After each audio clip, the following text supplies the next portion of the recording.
Don't you remember? You asked Paimon what she would do if she were to wake up tomorrow with loads of money. And Paimon said that she would get boatloads of tasty snacks. You looked super confused at the time, but said it was an adorable thing to say. These opportunities don't come by often. So today, Paimon's gonna treat you to a special crash course on Paimon's life philosophy.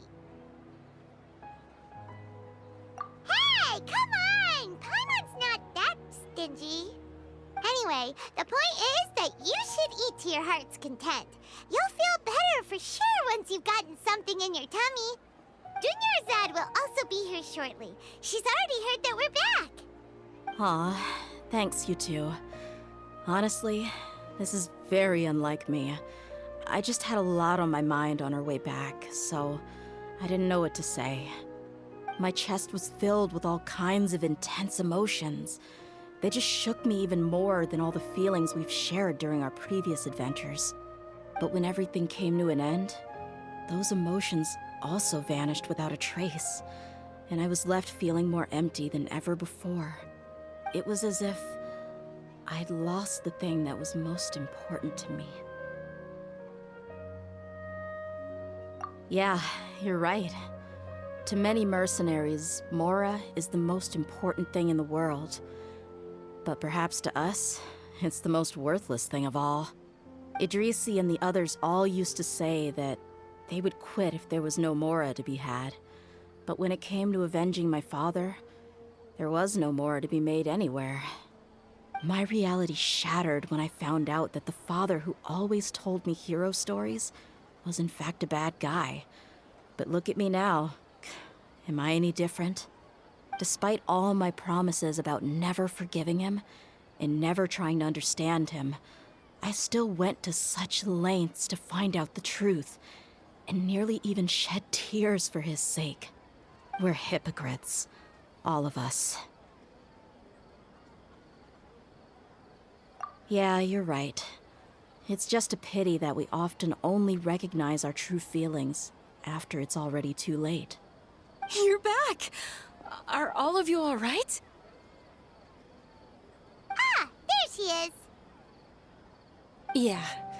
Many people from the Corps of 30 came over, and I just wrapped up everything with my dad. All I can do now is wait for their verdict. Huh? Dia, you're looking quite down again. Paimon will explain. A lot happened while we were gone.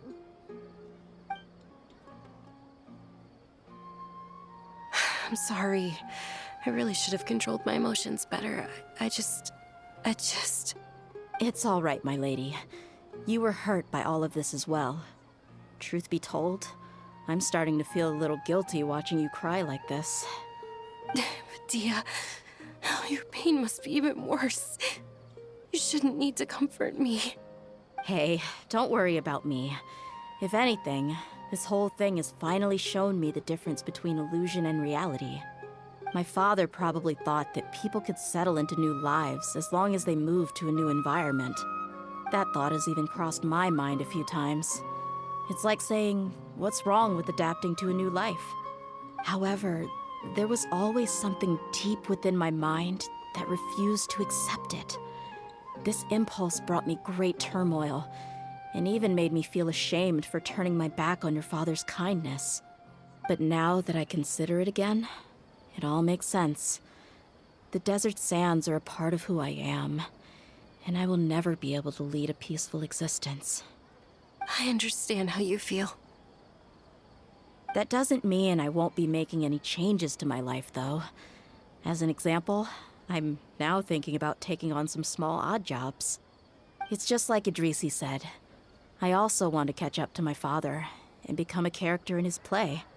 Even if the ending of the story may be childish and ridiculous, it won't really matter. Isn't that neat, though? Oh, you'll be a whole new kind of mercenary, one that's not out for MORA. Why don't we go for a change of scenery once we finish eating? What about stopping by the Grand Bazaar again? Right. You said you wanted to get a rug for your family. We'll come along too.